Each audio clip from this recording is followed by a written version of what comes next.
Hello everyone, good morning. চলে এসেছি আবার একটা ব্লগ নিয়ে।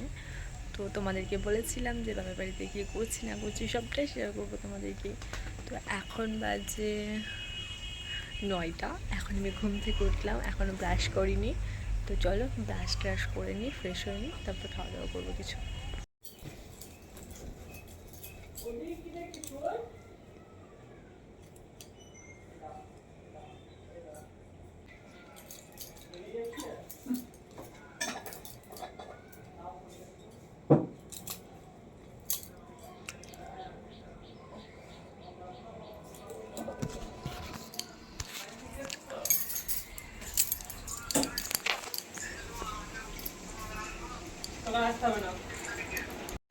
তুমি সকালবেলা উঠতে পড়ছো, আমি খাওয়াই দিচ্ছি।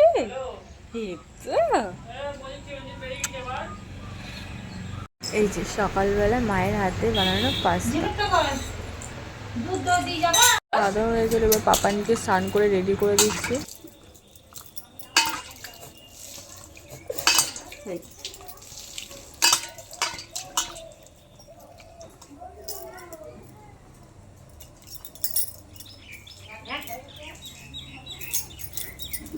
তুমি ওইগুলো এখন মেলছো?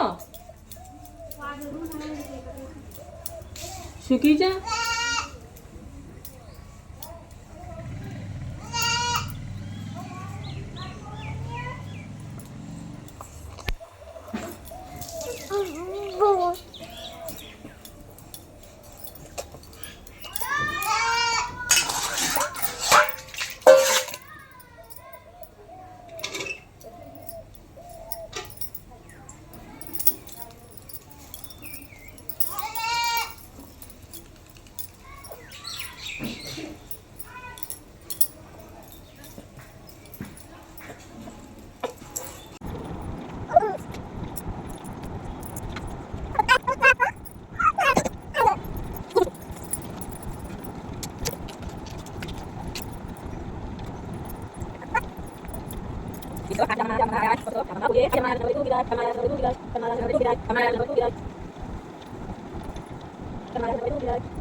পাপানকে রেডি করে দেওয়ার পর আমি স্নান ধান করে রেডি হয়ে নিলাম, কারণ আমার সেদিনকে ছিল ব্রাইড।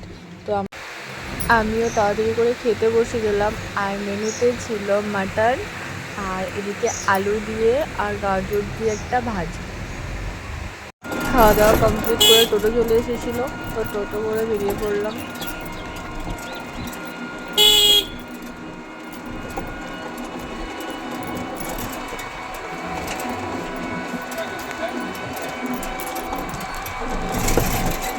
তো ফাইনালি আমি ব্রাইডের বাড়ি চলে এসেছি।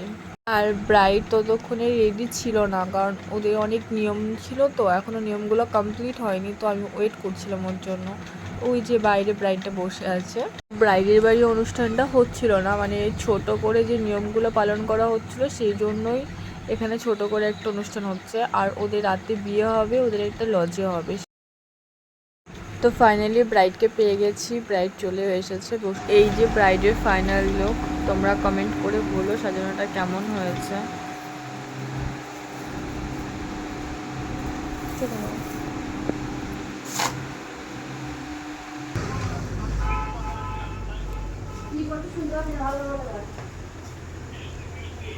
চোখ বন্ধ করো।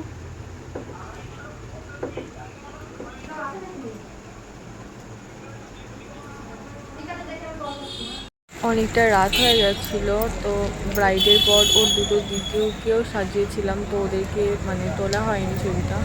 তো অনেক লেট হয়ে গেছিলো। তো এই যে টোটো স্ট্যান্ডে এসে দাঁড়িয়ে আছি, কিন্তু টোটোই পাচ্ছিলাম না। তো হ্যালো ফ্রেন্ডস, তো আমি বাড়ি চলে এসেছি আর শরীর প্রচণ্ড টায়ার্ড হয়ে গেছে আমার। তো আর ব্লগটা কন্টিনিউ করতে পারছি না। তো চলো আজকের মতো টাটা, বাই বাই। নেক্সট দেখা হবে নেক্সট ব্লগে। তো ব্লগটা ভালো লাগলে like, comment, share and subscribe করে দিও। টাটা।